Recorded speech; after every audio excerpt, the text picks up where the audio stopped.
Shalom Jemaat Mahanaim yang dikasihi Tuhan Yesus. Saat ini kita bersyukur kepada Tuhan. Kita boleh diberikan waktu untuk memuliakan nama Tuhan. Kita memberikan pujian dan penyembahan kita bagi Tuhan. Karena begitu besar kasih Tuhan yang telah diberikan buat kita. Tuhan Yesus sudah mati di atas kayu salib untuk menebus dosa-dosa kita. Haleluya.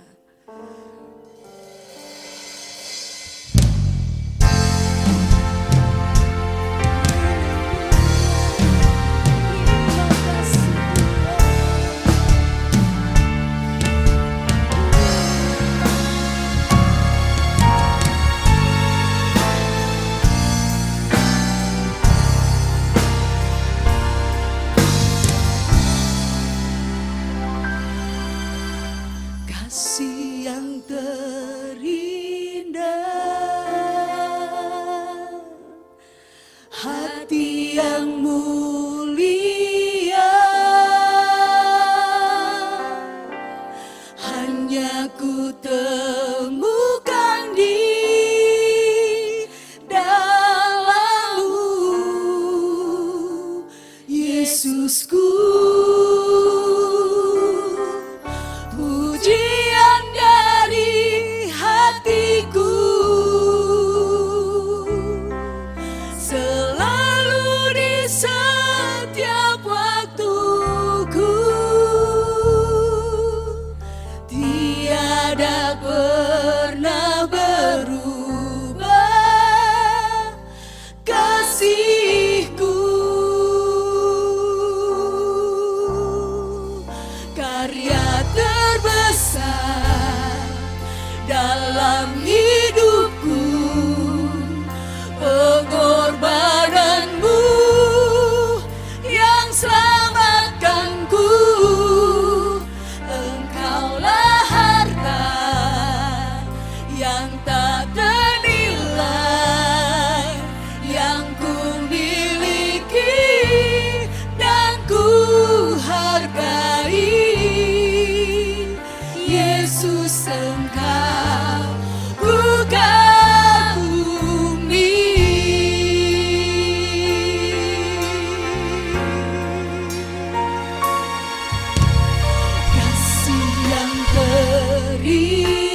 berikan dalam kehidupan kami Tuhan.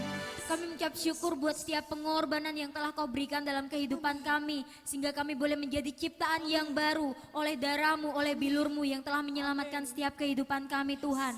Pada saat kesempatan ini kami bawa setiap hati dan hidup kami. Kami rindu menikmati hadirat-Mu Tuhan. Kami rindu memuji menyenangkan nama-Mu Tuhan. Biarlah setiap pujian yang kami naikkan boleh berkenan di hadirat Tuhan. Kami yakin dan percaya dimanapun kami berada jemaat Tuhan yang melangsungkan ibadah ini. Hadirat Tuhan di situ hadir dan berkarya Tuhan. Terima kasih Tuhan, kami sambut, kami siap memuji memuliakan nama-Mu. Di dalam nama Tuhan kami Yesus Kristus, haleluya, amin. Dia mati untuk kita, Tuhan bangkit untuk kita. Kematiannya memberikan kita kemenangan dalam hidup kita. Haleluya.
Kasih-Nya sungguh tidak terukur Bapak Ibu. Kasih-Nya sungguh luar biasa dalam hidup kita. Sehingga Tuhan memberikan nyawanya. Karena Tuhan ingin kita anak-anaknya hidup dalam berkemenangan. Tuhan ingin kita memiliki hidup yang berarti. Karena Tuhan sudah mati buat kita. Haleluya. Karena salibmu ku hidup. Karena salibmu ku menang.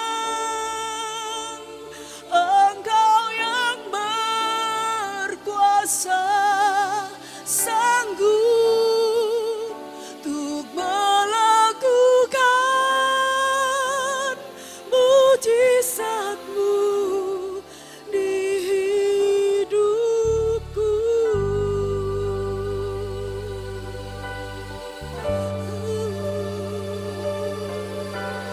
Yesus Kristus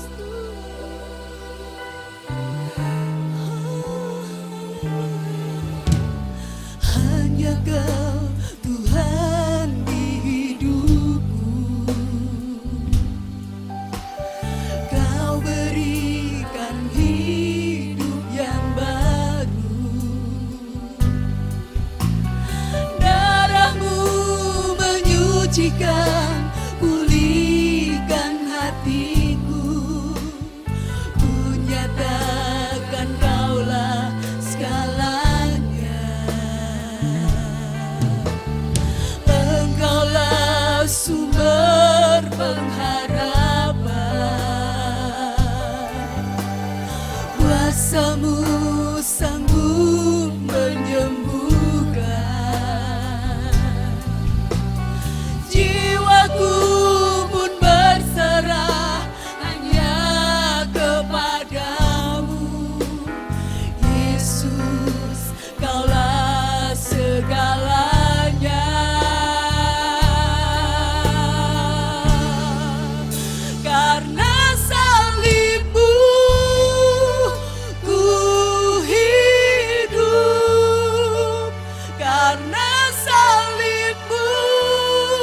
Tuhan.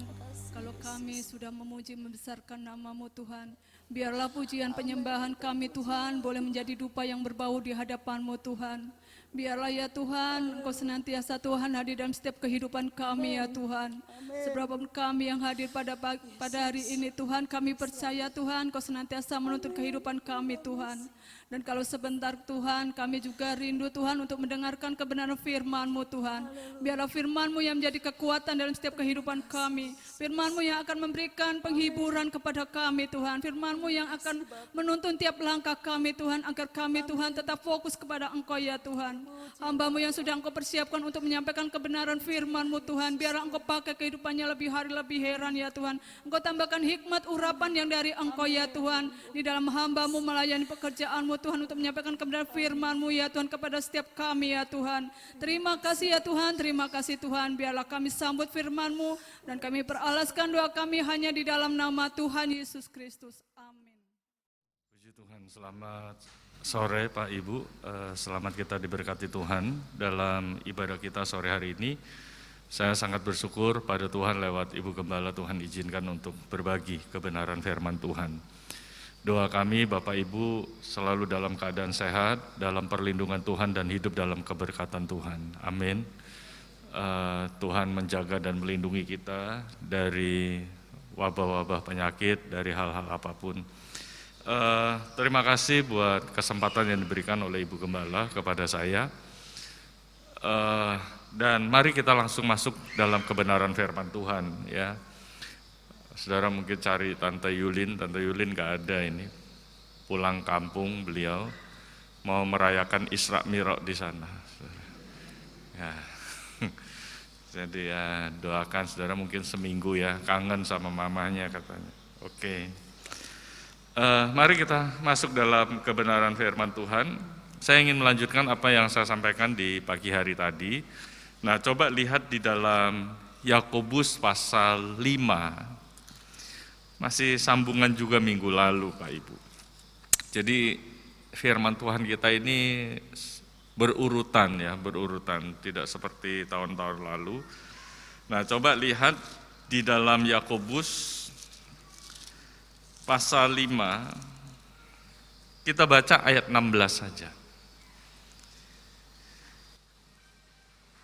Yakobus pasal 5 ayat 16, kita baca di dalam nama Tuhan Yesus Kristus. 2, 3.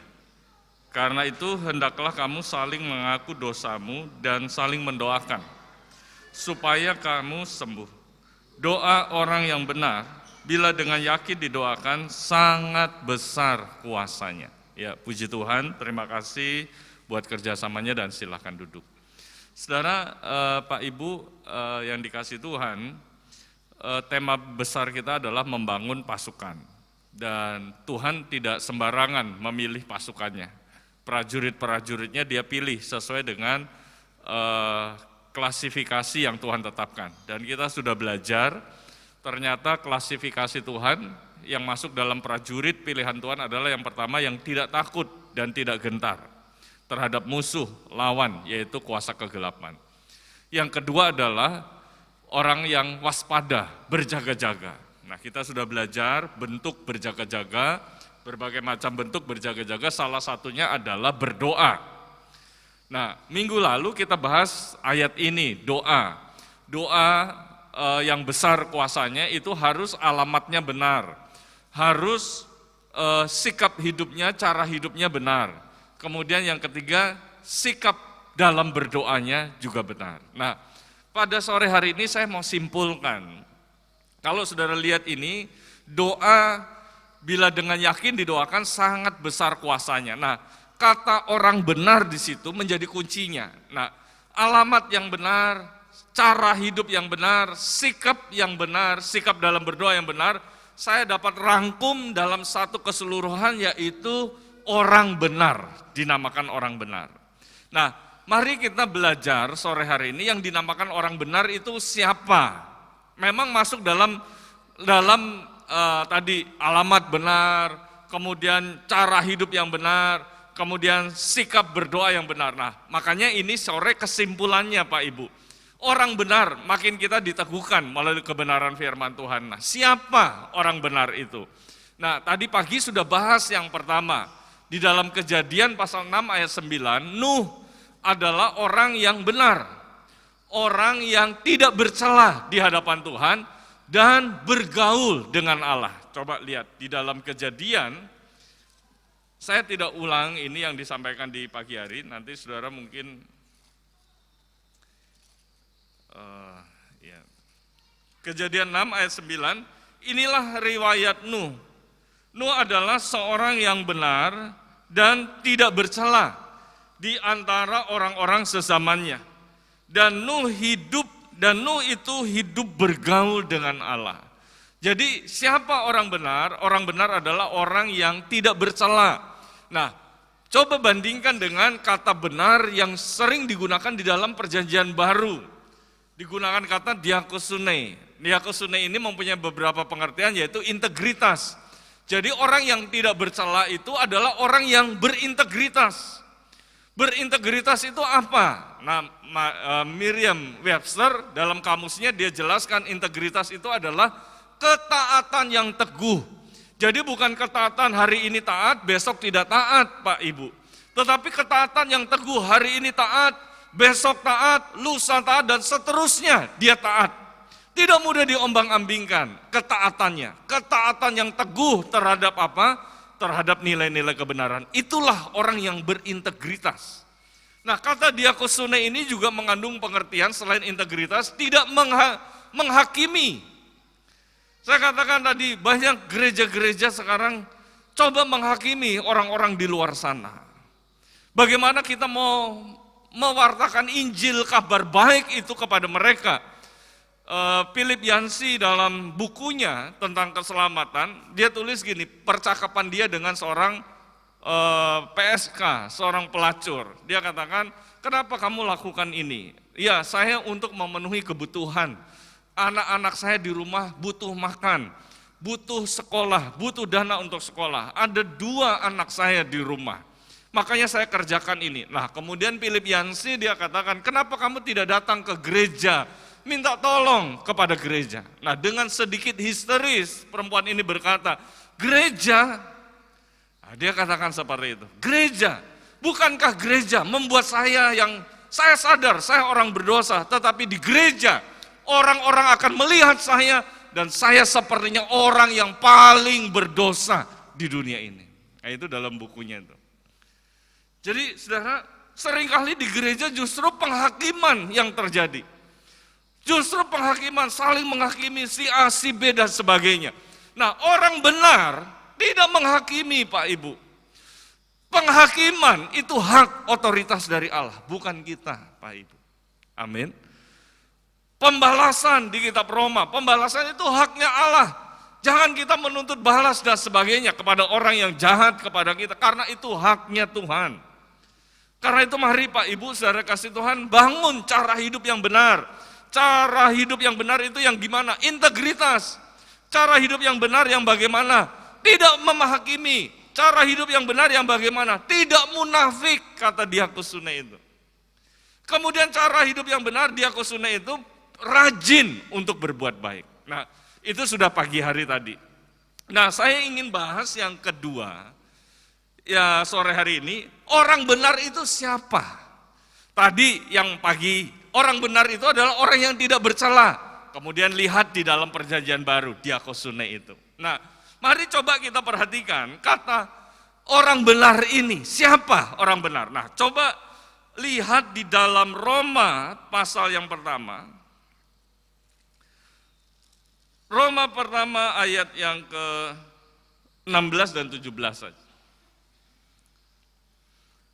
Sebab aku mempunyai keyakinan yang kokoh dalam Injil. Karena Injil adalah kekuatan Allah yang menyelamatkan setiap orang yang percaya. Pertama-tama orang Yahudi, tetapi juga orang Yunani. Ayat 17.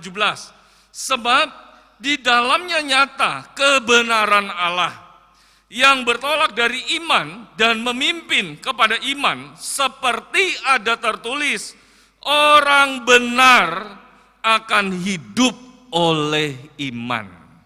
Jadi siapa orang benar yang kedua? Tadi tidak bersalah.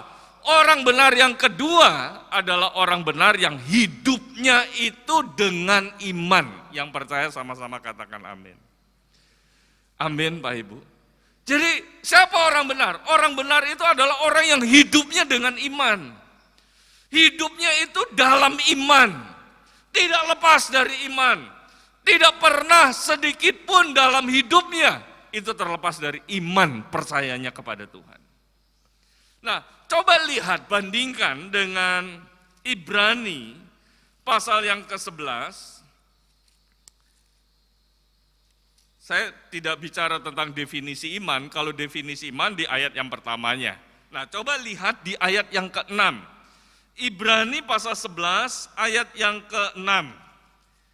Dikatakan gini, tetapi tanpa iman tidak mungkin orang berkenan kepada Allah. Sebab barang siapa berpaling kepada Allah, ia harus percaya bahwa Allah ada dan bahwa Allah memberi upah kepada orang yang sungguh-sungguh mencari Dia. Tanpa iman tidak mungkin orang berkenan kepada Tuhan. Bagaimana kita mau dibenarkan oleh Tuhan kalau kita hidupnya tidak dengan iman, Pak Ibu? Jadi harus dengan iman.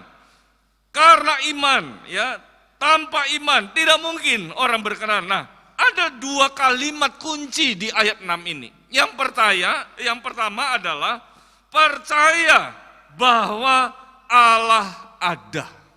Itu kata kunci yang pertama. Yang kedua, kalau kita hidup dalam iman, supaya kita benar di hadapan Tuhan, kita adalah orang benar, selain percaya bahwa Allah ada, yang kedua, harus sungguh-sungguh mencari Dia. Tidak boleh main-main. Itu orang yang hidup oleh iman, Pak Ibu. Itu orang yang hidup dengan iman. Tidak orang yang cuma asal ngomong, saya beriman, saya beriman, saya beriman. Tetapi tidak percaya bahwa Allah ada. Saudara, seringkali di titik ini percaya bahwa Allah ada yang pertama ya. Percaya bahwa Allah ada. Itu banyak orang Kristen trouble di sini. Di titik ini loh saudara. Kalau hidup dalam keberkatan beda cerita. Oh ya, terima kasih, saya percaya Tuhan itu ada. Tetapi ketika kita ada dalam masalah, ketika kita ada dalam persoalan, ketika kita ada dalam kesusahan dan sebagainya, kita sudah berdoa, datang kepada Tuhan, masalah kita tidak selesai-selesai, bahkan nambah lagi. Biasanya orang mulai ragu, benar nggak Tuhan itu ada? Mulai ragu, di titik ini aja Pak Ibu, orang udah trouble, percaya bahwa Allah ada. Percaya bahwa Allah ada. Jadi di titik ini aja banyak orang trouble ketika ngalami masalah, ketika ngalami persoalan, ketika ngalami pergumulan berat, kok tidak selesai-selesai, penyakitnya mungkin kita bergumul dengan kesehatan kita bergumul dengan ekonomi kita, keuangan kita, belum selesai, datang masalah lain. Mulai kita bimbang, mulai kita ragu, benar enggak Allah itu ada? Benar enggak Tuhan itu sanggup tolong saya? Benar enggak mujizatnya itu masih ada sampai sekarang? Kalau memang Tuhan itu kuasanya tidak pernah berubah dulu, sekarang, dan sampai selama-lamanya, kenapa masalah saya kok tidak selesai? Kenapa sakit penyakit saya kok tidak ditolong Tuhan? Tidak dijamah oleh Tuhan? Kenapa saya mengalami pergumulan? Dan banyak pertanyaan-pertanyaan yang kita bangun, yang seolah-olah membuktikan kita tidak percaya bahwa Allah itu ada. Nah, karena itu sore hari ini Pak Ibu, saudara dikasih Tuhan, mari bangun hidupmu dengan iman. Kalau kita bangun hidup dengan iman, saudara akan percaya bahwa Allah itu ada. Yakin, teguh bahwa Allah itu ada. Mau masalah datang, mau persoalan datang, mau pergumulan sedang kita alami, dan tidak berhenti-henti, tetap sekali percaya, tetap percaya bahwa Allah sanggup menolong kehidupan kita semua. Amin. Amin Pak Ibu. Percaya Allah itu. Nah, bagaimana supaya kita punya keyakinan yang teguh bahwa Allah itu ada? Nah, gini Pak Ibu, saya kan belajar konseling ya. Kemudian saya mengampu mata kuliah psikologi juga. di STT ini. Nah ternyata hidup kita ini kebanyakan didrive oleh akal pikiran di bawah sadar kita. Jadi pikiran kita itu ada pikiran sadar, ada pikiran di bawah alam sadar. Nah pikiran yang sadar itu hanya 10%. Itu menyangkut apa? Meliputi apa? Meliputi logika, ya, meliputi hal-hal teknis, ya, dan sebagainya. Makanya sering gini ya kejadian. Saudara pernah nggak kenalan sama orang, kemudian belum lama nih, tahu-tahu udah lupa namanya. Pernah nggak Pak Ibu? Pernah ya, sering ya. Ya jadi kenalan. Ya kenalan, siapa namanya, terus gak lama terus, siapa ya, jenenge iku sopo ya, tadi wes kenalan, lali, ada sebagainya, sopo, itu saudara, itu pikiran sadar, 10%. Tetapi 90% hidup kita ini didrive oleh pikiran di bawah sadar kita. Saudara bisa berangkat kerja sambil ngelamun, bisa Pak Ibu. Saudara sambil ngelamun gini berangkat ke sekolah, ya hati-hati ya banyak kendaraan bus. Tapi bisa sampai Pak Ibu, sambil ngelamun. Ya karena apa? Karena di bawah sadar udah secara otomatis dikerjakan. Nah saudara pikiran di bawah sadar ini itu meliputi apa? Salah satunya selain perasaan, emosi dan sebagainya, kebiasaan, pikiran di bawah sadar itu meliputi apa? Keyakinan. Hal-hal yang berhubungan dengan keimanan, Pak Ibu. Nah, sekarang pertanyaannya, saudara ini ada di mana? Apakah keyakinanmu tentang Tuhan itu ada? Itu sudah secara otomatis ditempatkan di pikiran di bawah sadar? Atau belum, Pak Ibu? Kita tahu di dalam Roma pasal 10, iman timbul dari pendengaran akan firman Kristus. Mau nggak mau Pak Ibu, taruh firman Tuhan kita itu di pikiran di bawah sadar. Saudara baca terus, belajar terus. Ya belajar firman Tuhan, baca firman Tuhan. Saya ini udah selesai Pak Ibu. Ya disertasi saya, S3 saya sudah selesai. Tapi saya masih belajar. Tadi jam 8 pagi saya belajar Biblika. Kelas Biblika. Ya ada teman Yonatan Purnomo dia buka kelas ya Biblikos. Saya belajar di situ. Ada banyak orang-orang teologi, mereka berantem, adu argumen dan sebagainya. Kenapa? Karena mereka menggunakan teologi sistematika. Nah, Pak Yonatan ini dia bawa satu teologi baru yaitu teologi Biblika. Lepaskan semua itu. Jadi ada banyak perbedaan di grup itu, saudara, tapi kita belajar sama-sama. Nah, saya diberkati dengan kelas itu ya.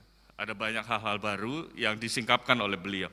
Nah, saudara, mau nggak mau supaya iman itu dibangun dalam hidup kita, saudara harus belajar firman Tuhan. Baca firman Tuhan. Supaya firman itu ada di dalam alam bawah sadar kita. Kalau kita mengalami pergumulan, otomatis mau ada suara iblis, suara setan yang coba mengganggu kita. Wah percuma kamu datang ke gereja. Saudara nggak mudah terpengaruh. Kenapa? Karena saudara sudah percaya bahwa Allah itu ada. Amin. Amin Pak Ibu. Jadi contoh misalnya. Saudara, iman itu harus dibuktikan lewat perbuatan. Ya, harus dibuktikan jelas. Jangan cuma ngomong iman tapi perbuatan tidak ada. Nah, biasanya apa yang kita lakukan itu berdasarkan apa yang kita yakini. Nah, saya ulangi lagi. Biasanya apa yang kita kerjakan sehari-hari, kita kerjakan ini, kita lakukan ini, itu biasanya berdasarkan apa yang kita yakini, Pak Ibu. Apa yang kita imani. Contoh misalnya, saudara pernah dengar nggak? Ya, saudara nggak boleh minum obat dengan teh, dengan kopi, kemudian minum apa lagi? Air kelapa, soft drink, dan sebagainya. Pernah dengar itu kan? Saudara, kalau minum obat jangan loh minum pakai teh. Kalau minum obat jangan minum pakai kopi. Kalau minum obat, setelah minum obat jangan minum air kelapa, nanti tawar, obatnya jadi nggak berguna, dan sebagainya. Seringkali kita dengar itu kan, tapi kan saudara dengar dari mana? Bukannya belajar kan, belajar obat-obatan dan sebagainya. Wah, ini kalau dicampur ini senyawa air kelapa itu apa dan sebagainya, terus hasilnya ini. Enggak kan? Saudara kan dengar dari orang lain. Saudara dengar, wah kalau minum obat nggak boleh. Nah, itu mempengaruhi tindakan saudara. Sehingga saudara ketika minum obat, saudara meskipun nggak tahu secara ininya, tapi percaya kalau minum obat jangan pakai teh, jangan pakai kopi, jangan pakai soft drink. Ya udah, saya minum obat pakai air putih saja. Udah selesai. Itu percaya mempengaruhi tindakan kita. Contoh supaya nggak bingung. Saudara, pernah nggak dilarang oleh orang tua yang muda-muda atau orang tua ini ya, melarang anak-anaknya kalau nyapu jangan malam-malam? Pernah nggak? Kita dengar dulu ya, kalau nyapu jangan malam-malam, nanti berat jodoh. Pernah ya dengar ya? Enggak ya, yang muda-muda sih enggak ya, udah paradigmanya udah baru semua. Ya kita yang tua-tua pernah nggak ya dengar ya? Kalau nyapu itu harus bersih. Kalau ada berecetan nanti suaminya brewokan. Ya, kumisan, ya dan sebagainya, ngapus, papan tulis harus bersih. Padahal itu akal-akalan guru Pak Ibu, supaya kita ngapus itu yang bersih. Jadi di mana supaya bersih? Ditakut-takutin lah, kalau kamu nggak bersih nanti jodoh kamu brewokan. Nek laki nanti perempuannya kumisan, ya dan sebagainya, dan apalah disebut. Nah itu kan mempengaruhi tindakan kita. Contoh misalnya gunting kuku, nggak boleh loh malam-malam. Kenapa? Karena kalau dulu kan belum ada lampu Pak Ibu. Ya atau lampu sering mati, sering padam. Kalau malam gunting kuku nanti kena daging. Tetapi orang tua dulu kasih tahu kepada kita, jangan gunting kuku nanti ada setan lewat. Nah, sering kali gitu Pak Ibu. Nah itu mempengaruhi tindakan kita sehingga ada banyak orang-orang yang dipengaruhi sehingga wah saya kalau gunting kuku nggak mau malam. Padahal itu urusannya dengan lampu penerangan. Nah apa yang kita yakini mempengaruhi seluruh tindakan kita, dan alangkah luar biasanya ketika saudara belajar firman Tuhan, baca firman Tuhan itu ada di dalam alam bawah sadar kita, dan itu mempengaruhi tindakan saudara. Wow, itu hidup orang benar itu seperti itu. Orang lain ngomongin udah wes ngapain ke gereja-gereja, masalahmu nggak selesai-selesai. Dia nggak terpengaruh, tetap saya mau setia sama Tuhan. Meskipun masalah saya belum selesai, saya percaya Tuhan itu ada. Itu hidup orang benar. Amin. Amin Pak Ibu. Amin. Jadi saudara dikasih Tuhan, mari belajar firman Tuhan. Perdalam firman Tuhan. Karena firman taruh di dalam hati kita. Karena firman Tuhan itulah yang akan mempengaruhi seluruh kehidupan kita. Nah coba lihat dulu di dalam Matius pasal 21. Matius 21 ayat 21 sampai 22. Bagus tuh, 21, 22.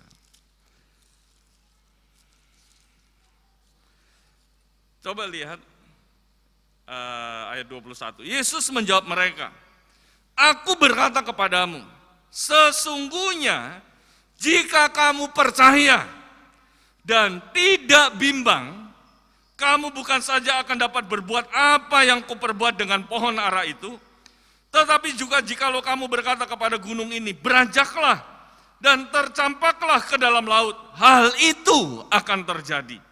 Dan apa saja yang kamu minta dalam doa, dengan penuh kepercayaan, penuh keyakinan, kamu akan menerimanya." Yang percaya sama-sama katakan amin.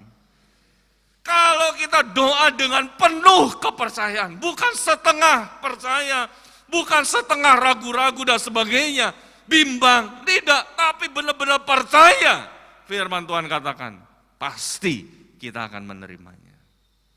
Karena itu mari Pak Ibu saudara yang kasih Tuhan, belajar firman Tuhan, perkatakan firman Tuhan, baca firman Tuhan, hidupi firman Tuhan. Maka iman saudara yakin, teguh bahwa percaya ada, bahwa Allah itu ada, percaya bahwa Allah itu ada, dan Allah sanggup menolong kehidupan kita. Yang terakhir, kalau saudara kembali lagi tadi di di Ibrani pasal 11, hidup orang benar harus didasari iman.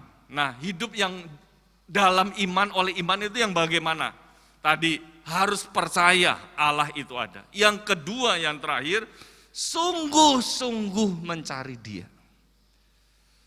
Ibrani 11 ayat 6. Orang yang sungguh-sungguh mencari Dia.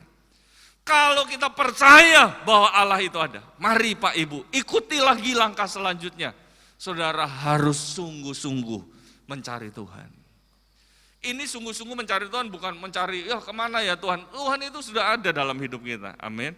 Tapi kita sungguh-sungguh dalam hal beribadah, dalam kita berdoa, dalam kita melayani Tuhan, dalam kita bekerja di luar, dalam setiap apapun yang aktivitas yang kita kerjakan, lakukan, firman Tuhan katakan, dengan segenap hati, bukan untuk kamu, tapi untuk Tuhan. Bukan untuk manusia, tapi untuk Tuhan. Lakukan dengan segenap hati. Itu artinya sungguh-sungguh. Nah mari Pak Ibu Saudara yang kasih Tuhan. Ada banyak hal yang kita bisa kerjakan di dalam dunia ini. Kerjakan dengan sungguh-sungguh. Amin. Amin Pak Ibu. Saudara beriman, iman Tuhan pasti tolong saya. Tapi saudara enggak sungguh-sungguh dalam bekerja, sama aja bohong. Contohnya seperti itu. Saudara beriman, Tuhan memberkati saya, tapi saudara malas-malesan hidupnya. Gimana mau Tuhan tolong? Tidak sungguh-sungguh dalam bekerja. Dikatakan, memang jeripayamu di dalam Tuhan, tidak sia-sia, Tuhan akan memberkati. Itu iman. Tapi kalau kita tidak melayani sungguh-sungguh, gimana Tuhan mau memberkati kita? Amin. Amin Pak Ibu. Karena itu mari sungguh-sungguh kerja buat Tuhan. Apapun yang Tuhan percayakan dalam hidup kita, sungguh-sungguh kerja, lakukan dengan segenap hati kita. Tuhan memberkati kita. Saya kemarin waktu mengikuti pendampingan pembuatan jurnal, karena dosen-dosen itu harus buat jurnal Pak Ibu. Ya, untuk ngurus Jafung itu salah satu persyaratannya. Nah, saudara, Jafung itu apa? Jabatan fungsional dosen. Jadi dosen itu harus ngurus, ada jabatan fungsional. Kalau enggak, STT-nya itu akan jadi jelek. Ya, makanya Pak Ketua dia serius di situ. Kalau dosen-dosen tidak mau urus Jafung, silahkan angkat kaki dari STT ini. Masih ada banyak dosen-dosen yang ngantri untuk ngajar di situ. Nah, jadi ya kita ngurus ya untuk pendampingan. Salah satu syarat itu dalam pembuatan Jafung, pendampingan pembuatan artikel jurnal. Nah, saudara, saya ketemu dengan seorang hamba Tuhan dan kita cerita banyak dan beliau cerita tentang Paul Choyonggi almarhum.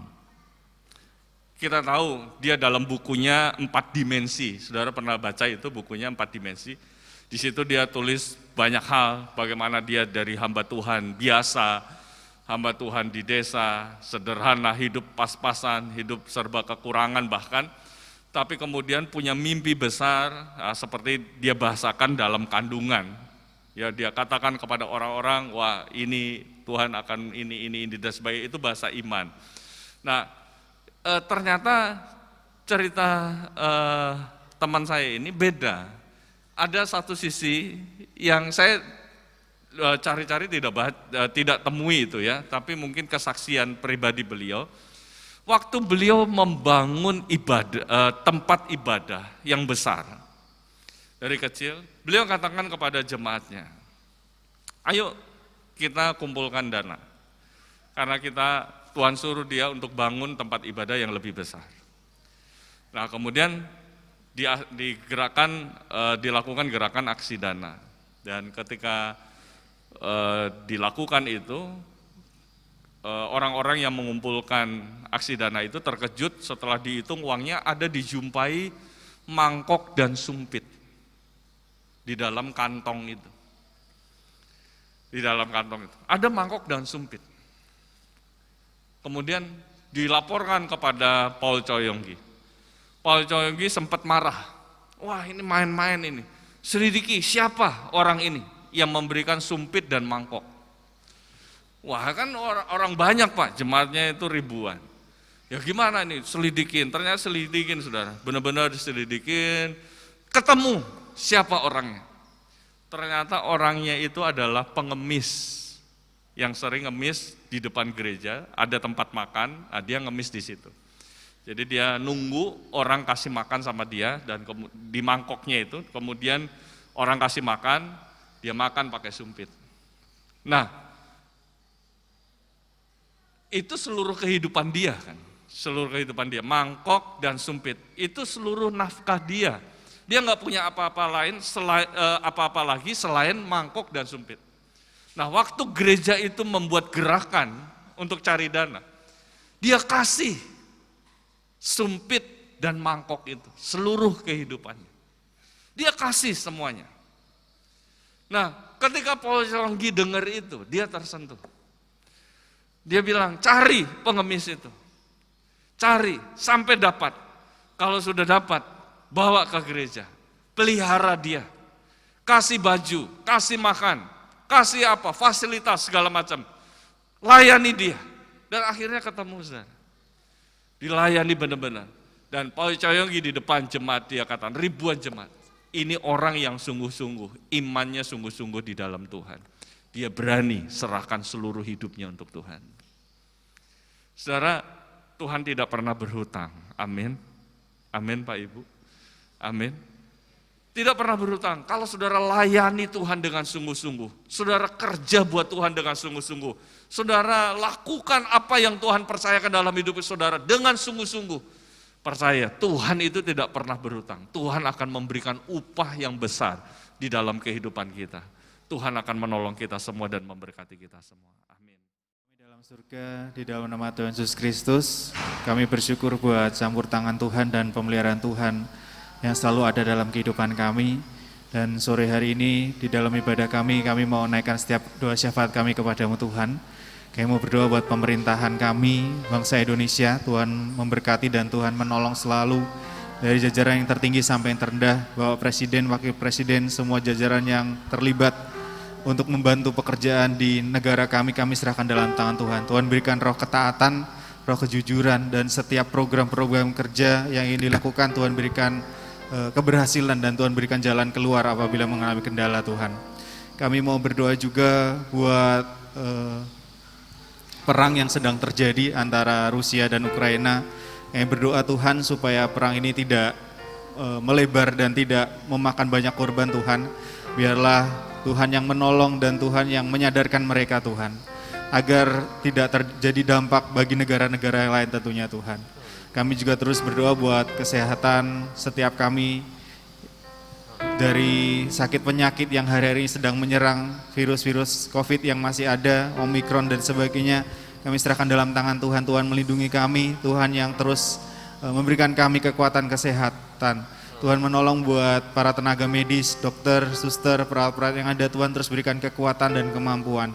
Saudara-saudara kami yang mungkin hari-hari sakit, baik yang di rumah, baik yang di rumah sakit, Tuhan menolong ya Tuhan, lewat setiap makanan yang dia makan, lewat setiap obat-obatan yang diminum, Tuhan berikan kekuatan dan kesehatan Tuhan.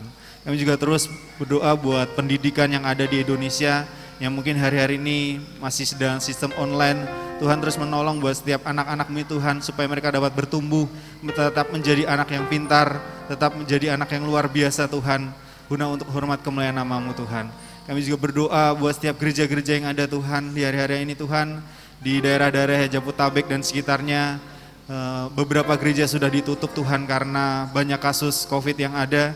Tapi biarlah Tuhan terus memakai mereka Tuhan, mereka terus dapat eksis untuk memberitakan Injil lewat online, lewat setiap kegiatan-kegiatan gereja yang ada Tuhan. Bahkan kami semua Tuhan, gereja-gereja yang masih bisa tatap muka, kami bersyukur dan kami mau menyerahkan supaya Tuhan jangan biarkan sakit penyakit yang membawa gereja-gereja ini menjadi tidak bisa beribadah lagi Tuhan.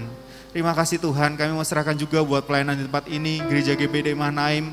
Tuhan menolong buat setiap program-program kerja yang kami sudah rancang Tuhan, baik itu Mahanaim Center, baik itu Radio Suara Mahanaim, baik itu setiap kegiatan gereja per minggunya Tuhan, kami serahkan dalam tangan Tuhan. Tuhan memberkati dan Tuhan yang mengurapi setiap kami Tuhan. Terima kasih Tuhan, terpujilah nama-Mu kekal untuk selama-lamanya Tuhan. Dan kami mau alaskan doa ini dalam satu nama Tuhan Yesus Kristus. Kami sudah berdoa dan ucap syukur. Amin.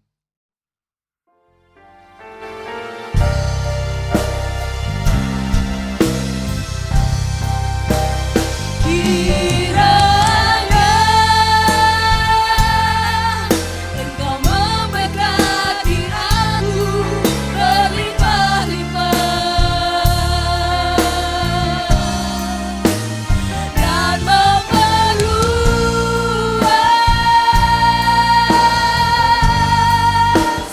daerahku.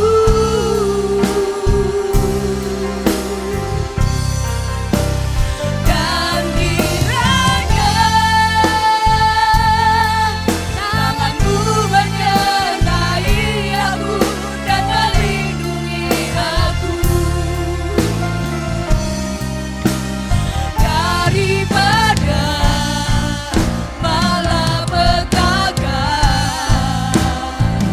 sehingga kesakitan tidak menimpa aku. Tuhan mendengarkan dan menjawab doaku.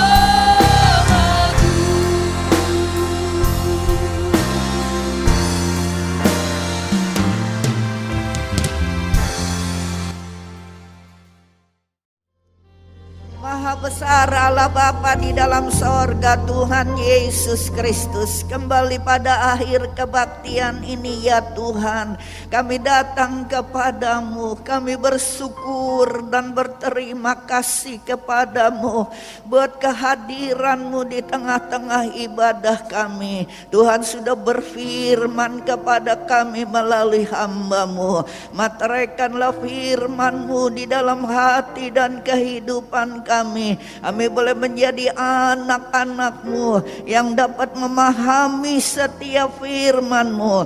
Bahkan kami boleh Tuhan menghayati setiap firman-Mu ya Bapa. Terima kasih Tuhan, terpujilah nama-Mu. Kami berdoa buat hamba-hamba-Mu yang sudah melayani dalam ibadah pagi hari ini. Engkau pakai mereka lebih daripada yang sudah-sudah. Urapan kuasa-Mu selalu mengurapi pelayanan mereka, sehingga mereka selalu menjadi berkat-Mu di tengah jemaat-Mu ya Tuhan. Bahkan seberapa kami yang hadir beribadah kepadamu, berkat yang sama juga menjadi bahagian hidup kami. Berkatilah rumah tangga anak-anak-Mu dengan damai sejahtera. Berkati usaha pencarian umat-Mu dengan berkat-berkat yang membuat selalu umat-Mu bersuka cita ya Tuhan. Terima kasih Tuhan. Hentar sebentar kami pulang. Tutup bungkus kami semua dengan kuasa-Mu. Bersamalah dengan kami. Di mana kami ada Tuhan ada menyertai dan melindungi kami. Terima kasih, angkat kedua belah tangan saudara dan terimalah berkat Tuhan. Tuhan memberkati engkau dan melindungi engkau.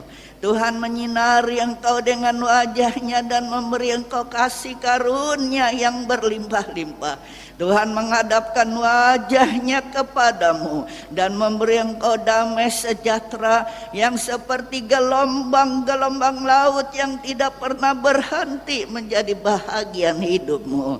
Dan sekarang saudara-saudaraku, marilah kita pulang dengan damai sejahtera, sukacita, perlindungan yang dikerjakan oleh Allah Bapa di dalam persekutuan anaknya yang tunggal Yesus Kristus, dan Roh Kudus menyertai kepada kita semua mulai hari ini sampai Yesus datang kembali.